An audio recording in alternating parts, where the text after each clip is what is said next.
Welcome to AUSA's Army Matters podcast, focusing on what's important to the total Army community.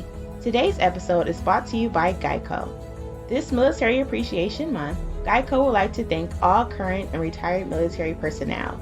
As a member of AUSA, you could qualify for a special discount. It's GEICO's way of saying thanks for all you do.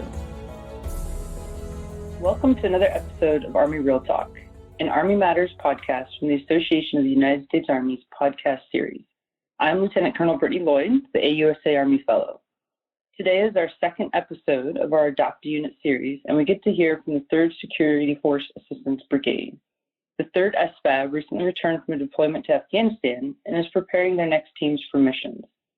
Based out of Fort Hood, Texas, we are joined by the 3rd SFAB Command Team, Colonel Michael Trotter, and Command Sergeant Major James Lloyd, and the 1st Battalion leadership.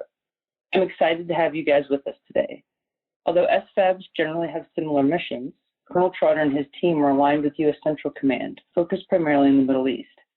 The missions, cultures, and requirements are unique and challenging, and I look forward to hearing about it from Lieutenant Colonel Brendan Gallagher, Command Sergeant Major Andrew Whittingham, and Sergeant Major Jacob Gilmer. Gentlemen, thank you for joining us today. I'd like to start off by hearing a little bit about yourselves and your current position. Colonel Trotter, can you please start us off? Thank you so much. Really, on behalf of our team here, we couldn't thank you enough for having us as part of the podcast and the Adopt a Unit program. So we really are excited to be here and talk about our team. A little bit about me. I've been in the Army since 1990. I joined the Army at what used to be Fort Dix. I graduated at West Point, believe it or not, and I became an infantry officer. So I've done infantry my entire career, served in many, many facets of different types of units. Last assignment, most recently, was the Brigade Combat Team Commander in the Ready First Combat Team in 1st Armored Division, where we converted from Stryker to an Armored Brigade. And then I was fortunate enough to be selected here to command again in the 3rd SFAB. And to be very frank with you, this has probably been one of the most challenging assignments I've had in the Army, given a depth and breadth of experience, but I wouldn't have it any other way. Couldn't be more proud to be here with the 3rd SFAB and here at Fort Hood and being amongst great professionals that you will hear from today. And with that said, I'll turn it over to my battle buddy, Command Sergeant Major James Lloyd. Thank you, sir, for that. And ma'am, again, I'll echo Colonel Trotter's comments. It's definitely an honor to be here and to get to tell a little bit about our story to the rest of the Army. So thank you for hosting us today. About me, I hail from the great state of Mississippi. Been married to my beautiful wife, Catherine, for 21 years and have a son who's a junior cadet right now at the University of North Georgia. So he'll be continuing the family business and donning the uniform here, hopefully, in about 18 months. So I'm 24 years in the United States Army. I enlisted as a 19 kilo. Did some time there at Fort Knox, Kentucky, and then I've served in various assignments, both heavy and light, throughout my career. In my previous assignment, I was the Brigade Command Sergeant Major for the 1st Armored Brigade Combat Team of the 1st Cavalry Division. Coming over here to the 3rd SFAB, December of 2019, and joining them forward in Afghanistan for their inaugural deployment into CENTCOM. It was an honor and a unique experience to be the first non-plank holder to be integrated into the brigade. So I had the honor of beginning the journey of transitioning the brigade to Generation 2 or Chapter 2, sometimes we call it here, not only from the plank holders to the 2nd generation advisors here in 3rd SFAB, but changing our mission set from deploying forward as a brigade into Afghanistan, now to being focused on the entire combatant command. So again, thank you for having us here. I appreciate the opportunity to tell our story. And back to you guys. Sure, Sergeant Major, thank you for that. Quite impressive. Now I'd like to turn it over to the battalion leadership team. Lieutenant Colonel Gallagher, can you tell us a little bit about yourself, please? Absolutely. And again, we'd like to thank you for your hospitality and providing us this opportunity to talk about our terrific organization and our mission set. Lieutenant Colonel Brendan Gallagher, I command 1st Battalion of 3rd SFAB. I've commanded since last August. And in that capacity, also leading our force package for our upcoming employment to the CENTCOM area. I've served as an infantry officer for just about 20 years now, originally ROTC graduate, have completed previous deployments to Iraq and Afghanistan. And on a personal note, born and raised in Maryland, husband to my wife Elizabeth, and we have 4 terrific kids. With that, I'll turn it over to my battle buddy, Command Sergeant Major Whittingham. Thank you, sir.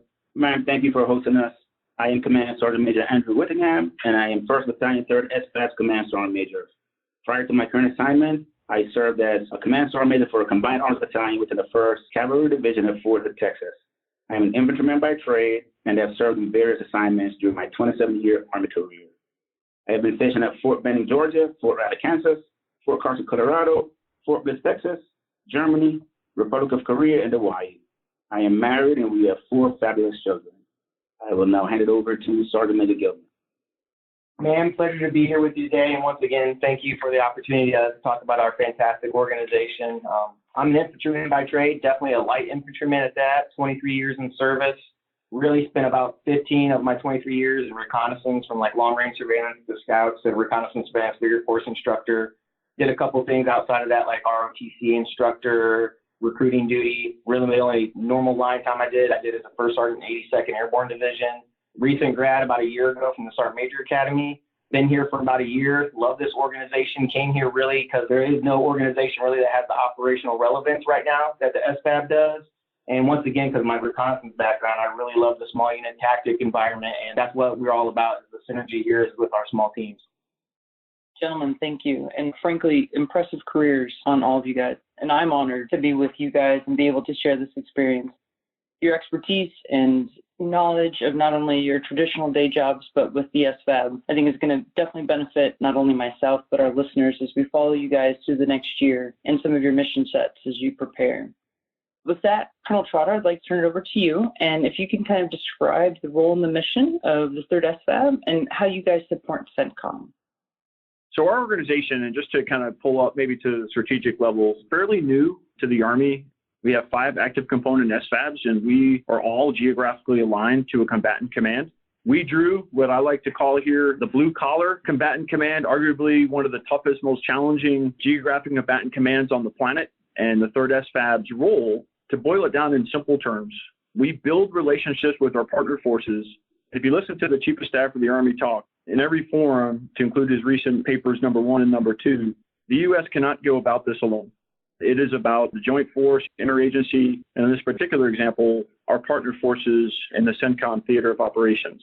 And for us to be effective in achieving our theater security cooperation objectives, it all starts with relationships. So when folks think about the 3rd SFAB and CENTCOM, I think people believe they just maybe gravitate towards Iraq and Afghanistan for all the right reasons. We've been there 20 years, give or take, but the CENTCOM AOR is much broader, bigger, more complex than that. So over 21 countries, to include Iraq and Afghanistan, but other countries that we are developing strong partnerships and relationships with, and to build that trust amongst the strategic leaders. But we are really the ones at the tactical and operational level that are building those relationships with our partnered forces on behalf of the CENTCOM commander and his theater security cooperation objectives operationalized through Army Central Command to build those relationships and trust, which really develops the teamwork to building the partner capacity. And oftentimes we throw interoperability around and we kind of sprinkle it, if you will. But what that really equates to, interoperability, is the human, the procedural, and the technical aspects of our forces working together to achieve a common objective. And this SFAB and the people that are in it who are hand-selected to do this very unique mission, it takes a very special, professional, disciplined soldier, officer, non-commissioned officer, warrant officer to do that.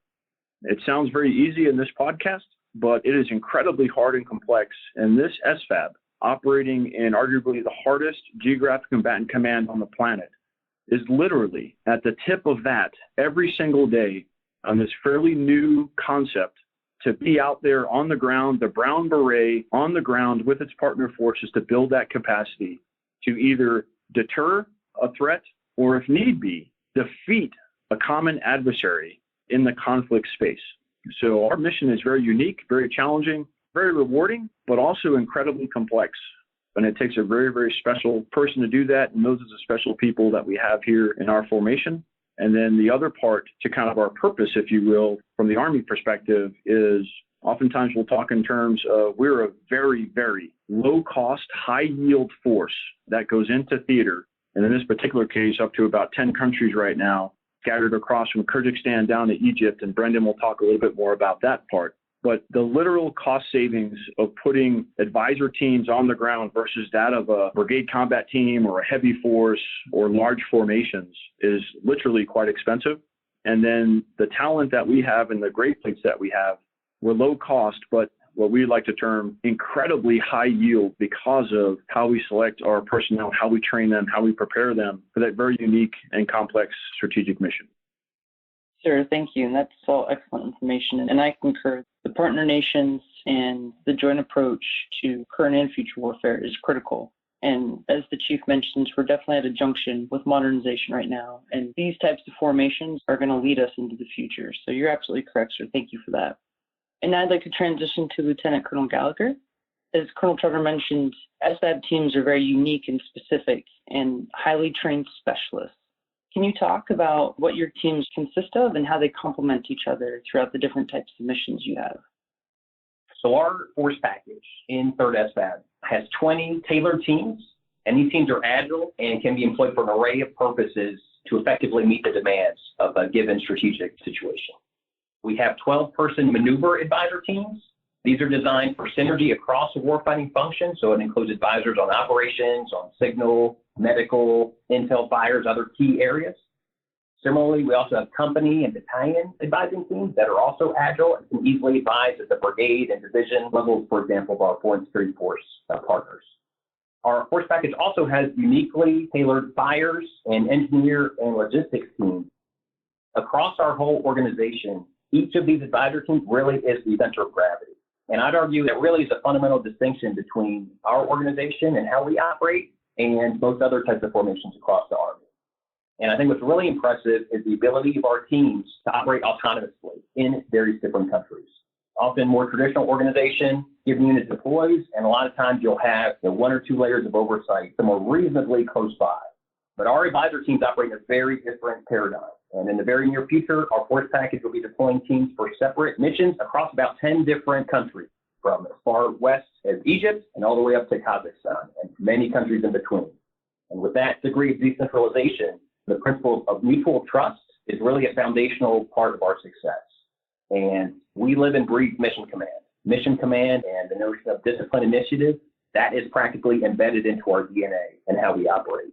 With respect to the different types of missions, I think it's worth noting that our advisor teams are able to operate and thrive across the continuum, from competition through conflict. And our training path, I think, reflected that. We've had some collective trainings that focused on the competition space, and then most recently our validation exercise focused on the crisis and conflict areas as well. And our advisor teams are highly agile, they're mature professionals, they're comfortable with ambiguity, and they can very seamlessly make that transition across that spectrum based on the specific strategic situation. And so wherever we go and we send our advisor teams, we absolutely are confident that our advisors will understand the bigger strategic picture and where they fit into that to help achieve U.S. strategic objectives, to help build the capacity of our partner nation forces, and also, as a byproduct, enhance and further bolster SFAB's reputation and credibility with our partners. So it's really a privilege to be part of this team. Very, very proud every day of what our advisor teams accomplish, and it's just a great team of teams to be a part of.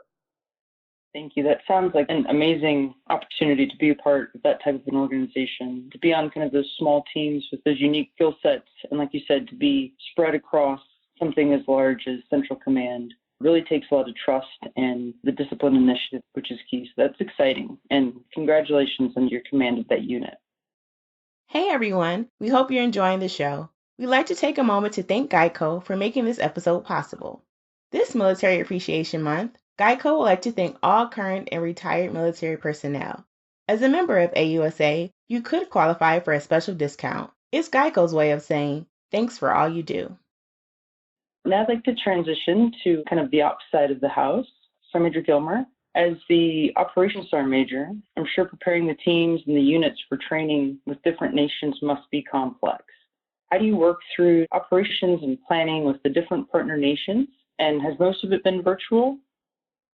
Well, it really starts with understanding the capabilities and capacities of our partner nations.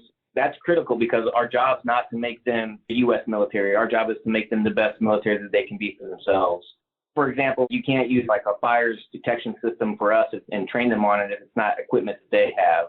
But our teams do go through deep analysis once they get assigned missions directly related to the partner force they'll be working with. What we do is what we call a scheme of advising. So they'll come up with a plan of what they have, how they're currently postured, where we want to see them in the future, and how we're going to get them there. And honestly, a lot of times it's asking a lot. We say that they always punch 2 levels above, and it's true. because our teams are doing things that have to understand strategic level goals, Department of State goals, Department of Defense goals, and obviously our partner nation goals too. A lot of times when they're doing the coordination for that and training, you see a lot of return on investment quickly, and then sometimes it takes a little bit more effort, such as if we establish schools over there. Efforts like that might even be handed off to our next sister force package. But to answer your question, with the COVID specifically, I think Sergeant Major Whittingham is going to allude on that a little bit more. But it's definitely an issue in our current operating environment with CDC regulations and DOD. We abide by those, and we've actually found a lot of creative ways to still do advising. A lot of it's still going to be in person, but we do a little bit of virtual. So with that, we do directly do and plan operations with our nation. Usually starts with what we call the country desk officers.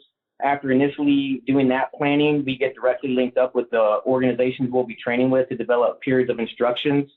Those periods of instructions get vetted by all stakeholders from rehearsals to execution. Depending on the scope, that might even involve some Department of State stuff before execution on the ground.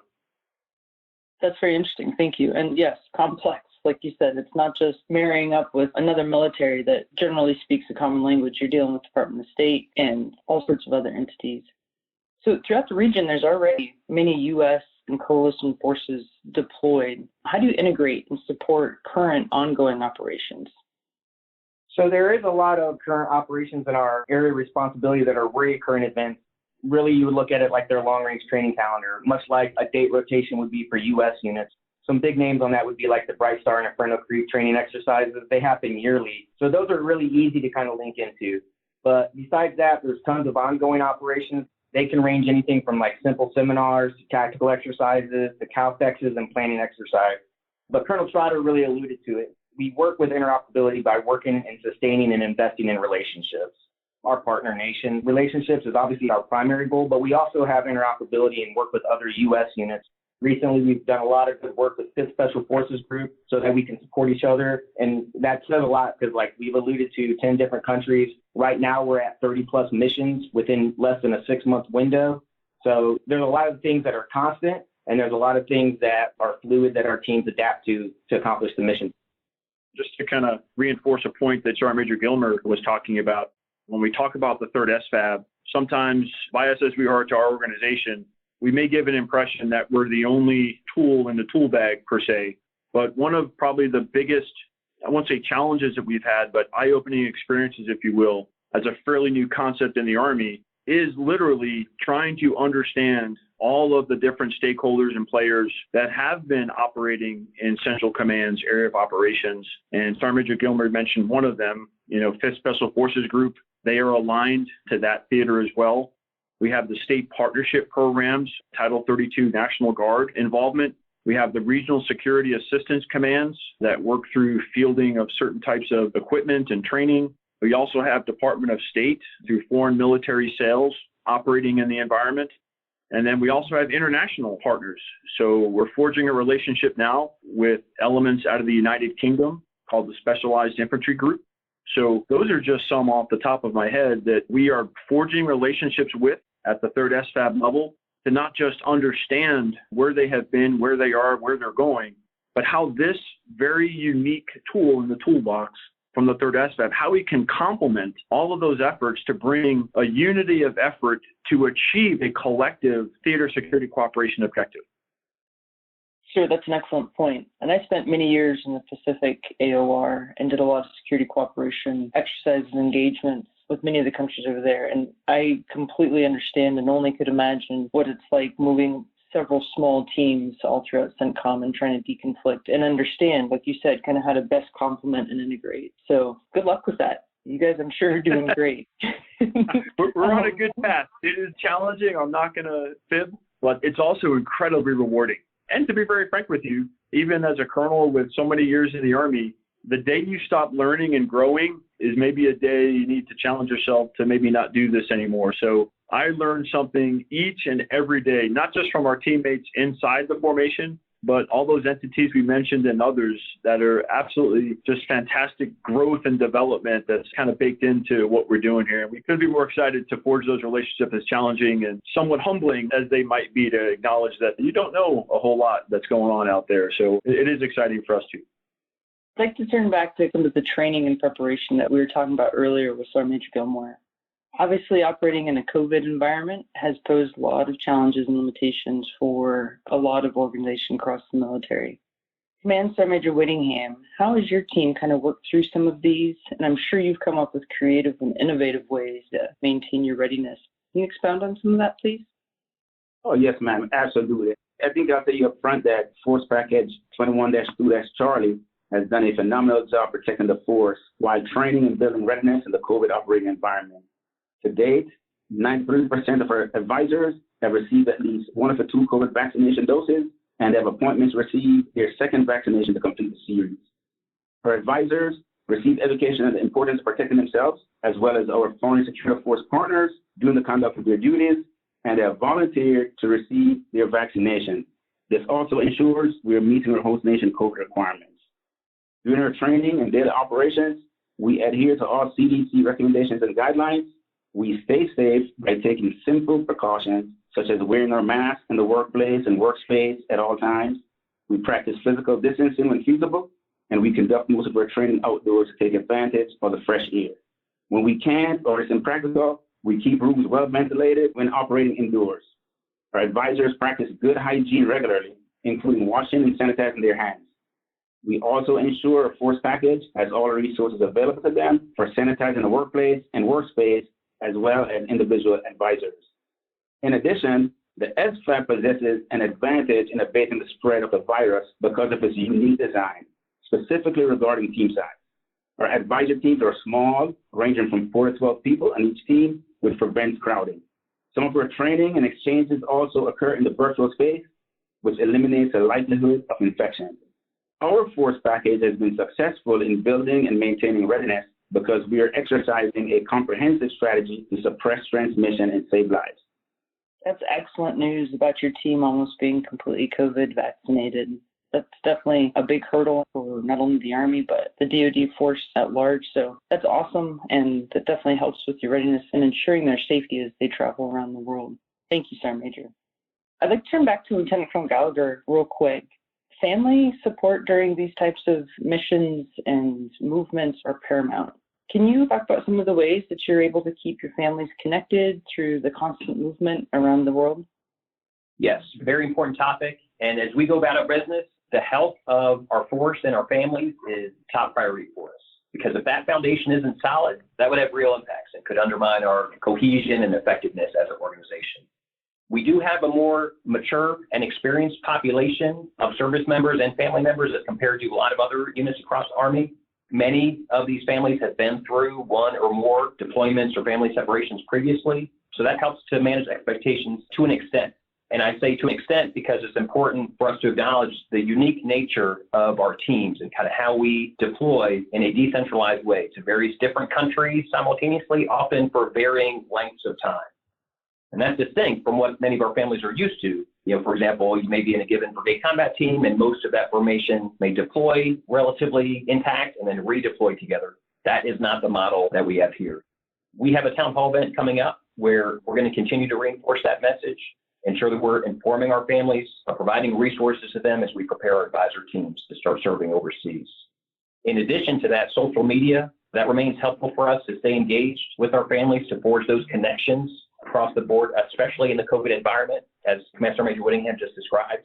We've also done socially distanced events, Halloween trunk or treat, Easter egg hunt, things like that. But clearly at this moment, any events like that have to be done in a very careful, deliberate way that mitigates the risk. But we're cautiously optimistic as the vaccination rates continue to rise across the country. That should afford hopefully more opportunities to explore social events like that. Overall, we're looking to provide opportunities to our families to connect, to support however actively they would like to stay engaged, and really just conveying the unique dynamics of the SFAB organization. Again, providing them the resources and information they need to be successful, and really just forming that very solid foundation for us to build upon. And just extremely proud of all of our advisors, our entire team, including our Army families who sacrifice so much and are so important for our team. As Brendan's kind of talking, the internal of the force package and the dynamics with regard to advisors and family members, I think we would be truly remiss to not showcase and highlight how resilient, if you will, the installation has been here at Fort Hood. And that a lot of times we view these changes, especially in the 3rd SFAB, and how we're designed, how we train, how we integrate into the CENTCOM AOR large-scale combat operations. Just the Army is changing. Sometimes we lose sight of how the agencies and those that support our teammates and our families have to change as well. So we couldn't be happier with Fort Hood and the installation, the agencies that help support those family members that Brendan talked about, and how willing they are. They participate in our SFRG steering committee meetings. They hear how we are deploying a little bit differently than what we're accustomed to over the last 20 years. And to their credit and to their professionalism, they are adapting how to best support our family members in this very unique organization within the 3rd SFAB. So we have many, many bosses here, but really we could not thank the Garrison Command Team, Lieutenant General White, Command Sergeant Major Burgoyne, and what they do as the senior commander to set a good foundation, in this particular case for the 3rd SFAB and the agencies that help support our family members. So that's a very important point and often overlooked when we talk about deployments and family support. In future iterations, we're definitely going to be interested and hope to talk to some of your family members and some of the teams that help get this mission accomplished from the holistic perspective. So I look forward to some of the future engagements with your folks, sir. Gentlemen, thank you so much again for joining us, but we could not close out our session today without hearing from Command Sergeant Major Light. Command Sergeant Major, is there anything else that you'd like to share about your organization and amazing mission that you guys have? Ma'am, never to ask a Sergeant Major that question. We're always going to have comments or thoughts on whatever it is we're talking about. But for this particular topic, one thing I want to do is leave the Army with a mental picture of what an SFAB advisor looks like. We have the absolute best officers and NCOs the United States Army has to offer. They are the absolute face of our Army and our nation, wherever they may travel. And our formation demonstrates for our partner forces the true power of the United States Army, which is a trusted and empowered NCO Corps, and most importantly, the diversity of our people. That said, we're hiring. And if somebody out there is up for the challenge and they want to put in real work in America's toughest combatant command, give us a call. I can promise you a couple of things, right? You will be challenged here, and you will most definitely leave Fort Hood, Texas, in the 3rd SFAB a better leader. And we think that's probably our solemn duty here in this brigade, is to produce better leaders for our Army's future. Sir Major, thank you. And I appreciate the hiring plug. It's always important to remind folks of the opportunities that are out there. Gentlemen, thank you again, Colonel Trotter, Command Sergeant Major Light, Lieutenant Colonel Gallagher, Command Sergeant Major Whittingham, and Sergeant Major Gilmer for joining us today with the Army Real Talk Adopt a Unit podcast series with the 3rd SFAB and team, and we look forward to catching up with you guys in the future. Thank you for your service, and thank you for your time. Thank you, and the same to you, and thanks for what you do. To all our listeners, thanks for joining us. Be sure to subscribe to the Army Matters podcast on iTunes and everywhere podcasts are found. The Army Matters podcast series is brought to you by the Association of the United States Army, the U.S. Army's professional association, member-supported, Army-connected. Visit us at AUSA.org for more information or to become a member. Your membership helps AUSA continue to carry out its mission to educate, inform, and connect with the total Army, our industry partners, and our supporters of a strong national defense. For questions or to provide topic recommendations, email us at podcast@ausa.org. Have a great Army Day. Hua.